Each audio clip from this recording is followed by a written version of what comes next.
Naam, ndugu mtazamaji, karibu tena kwenye tutorial yetu ya tatu juu ya utengenezaji wa Android application kwa lugha ya Kiswahili. Tutorial iliyopita tuliweza kuona jinsi gani tunaweza kutengeneza button na text view pamoja, jinsi gani tunaweza tuka trigger event kwenye button. Kwa hiyo leo tutaenda kujifunza kitu kimoja kinachoitwa EditText. So EditText ni text field. Yani nikisema kwamba text field maanisha ni sehemu ambapo user anaweza kaandika maneno. Kwa mfano kwenye sehemu yako ya message, pale unapoandika message alafu mwisho siku unabonyeza button na kutuma, sasa ile sehemu unaandika message inaitwa edit text. Kwa hiyo ukija kwenye text pamoja na kwenye design unaweza kuipata kwenye sehemu ya text hapa. Unakuja unachagua plain text, password inategemea na aina ya text ambayo inaenda kuwa ndani ya hiyo edit text. Tutakuja kuona hizo input type. Kwa hiyo tutaendelea kuandika edit text.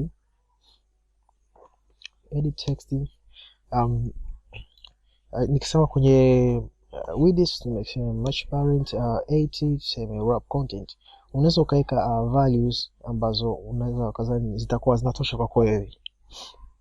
Kwa mfano unaweza ukaweka 90 dp na vitu kama hivyo, lakini mimi nitaacha iwe wrap content. Basi hii edit text sasa tutaipa id, ambayo id yenyewe tutasema ni edit text. Unaweza kuipa jina lolote katika id ambayo unaweza kulikumbuka kirahisi.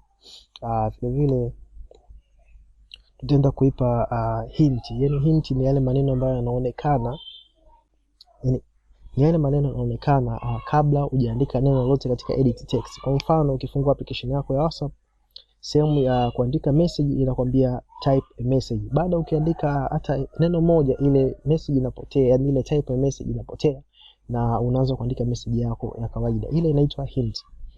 Kwa hiyo tutaandika hint, tunasema hapa hint yetu ni tuseme andika hapa.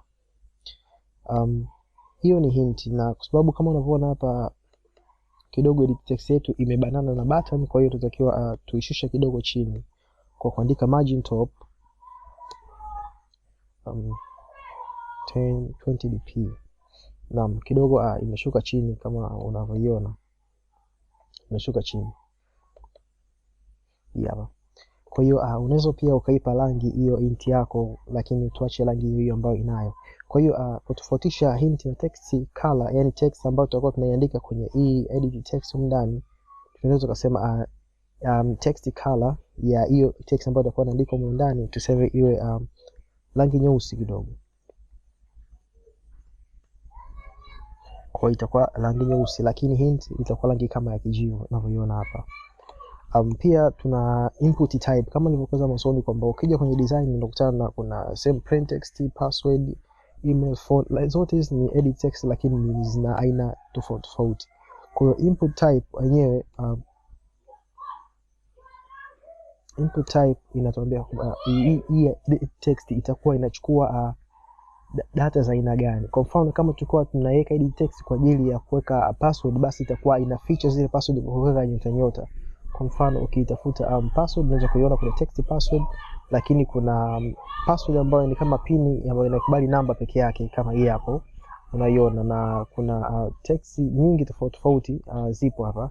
Kwa sisi tunachagua kwa sababu tunahitaji text, plain text peke yake. Kwa hiyo nikisema text kama hii inamaanisha tusana kuchagua plain text, kwa udrag na udrop ulete hapa.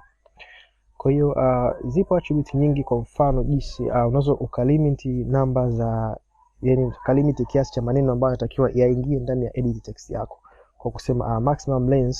Sawa, maximum length unaweza kusema tunahitaji maneno 15 peke yake, asizidi zaidi hapo. Okay, kwa hiyo bila kupoteza muda tuende kwenye Java code ili tuweze kuona jinsi gani tunaweza kutumia hii edit text kufanya vitu fulani kwenye program, yani ku capture user input. Kwa mtumiaji anapoingiza data zake kwenye edit text, sisi tuna uwezo wa kuzi capture zile data na kuzitumia kama application yetu itakuwa inataka. Kwa kama ilivyo kawaida tunasema private edit text, tutasema labda Unaweza kuleta jina lolote, unaweza kutumia labda EditText ile. Hii sio ID. Unaweza kusema EditText 1 ili kutofautisha na ID, lakini haina tatizo kwa kutumia hii peke yake. Kwa hiyo tukija hapa tunaendelea, tunasema tuna cast hii EditText yetu.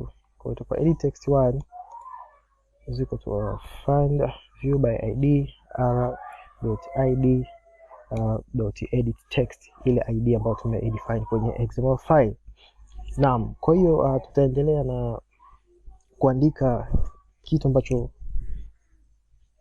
user akiingiza taarifa zake kwenye EditText, sisi tunataka tuzionyeshe kwenye text view yetu. Yani atakachoandika mtumiaji wa application hapa, basi kitaonekana hapa.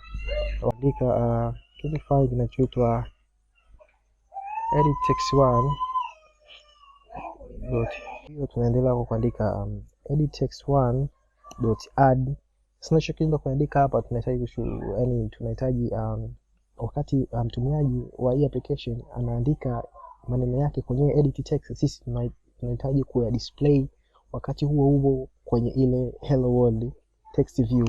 Kwa hiyo tunafanya hivyo kwa kutumia method inayoitwa addTextChanged listener, na humu ndani tunaandika new text watcher kama ilivyo. Hii method ina method ndani 3 ambazo ni before text changed, on text changed and after text changed. Kwa hiyo sisi tutadili na hii hapa on text change. Wakati mtumiaji anaandika, na sisi hapo tunahitaji kudisplay kile anachokiandika kwenye EditText kwenda kwenye text view. Na tunajua ile text view yetu hapa ID yake imeandikwa ni hello world. Kwa hiyo tutatumia hiyo kwa kusema hapo tulicast kutumia hii text. Kwa hiyo tutasema txt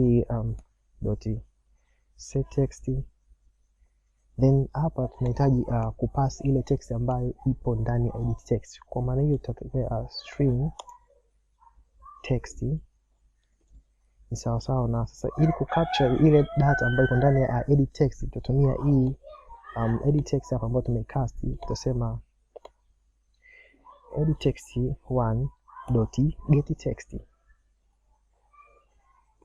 alafu .toString like a colon. Kwa hiyo hapa tuna getText, hapa tuna setText kwenye text view yetu. Kwa hiyo hii text tunakuja tunaiweka hapa ambayo ni text. Kwa hapo tunakuwa tumemaliza. Vile vile hii method hizi code inaweza kuzitumia hapa kwenye hii on click, yani tunapo click button basi tuweze kuzipata hizi text ambazo zilikuwa zimeandikwa hapa zije hapa. Kwa hiyo tuna njia mbili. Naam. Kwa hiyo kwa sasa tuna njia ya on text change na kuna hii after text change na before text change. Zote zinatumika wakati fulani kama unahitaji kuprocess data fulani. Kwa hiyo tulani application yetu alafu tuone nini kinachotokea.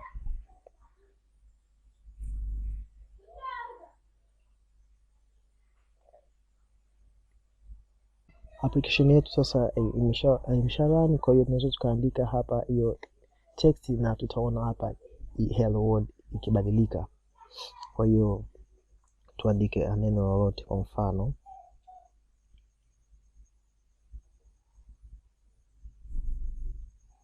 unaona nimeandika neno udom na inabadilika pale, lakini tumeweka maximum length 8. Kwa hiyo nikisema udom save, hayo ni maneno tayari yameshafika 8. Tuliweka 15 samani.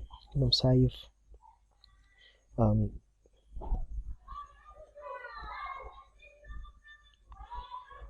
unaweza kuona naandika neno informatics lakini linagoma kuandikika kwa sababu tuliweka maximum length iwe 15. Okay, na vile vile hata tukifuta hii unaona inafutika. Hii yote ni effect ya hili neno on text change, hii method on text change.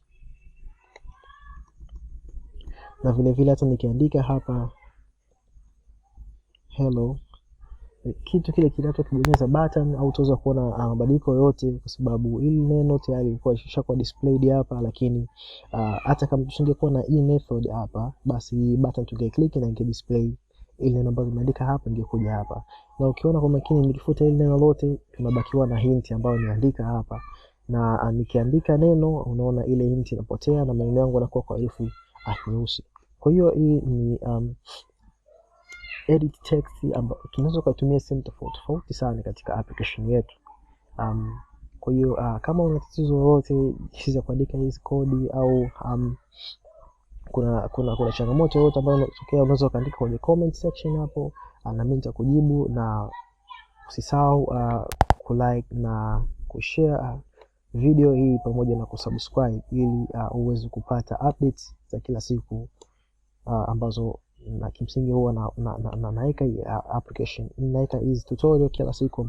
Nikutakie ufuatiliaji mwema wa tutorials zinazokuja, na usisahau kusubscribe. Asante.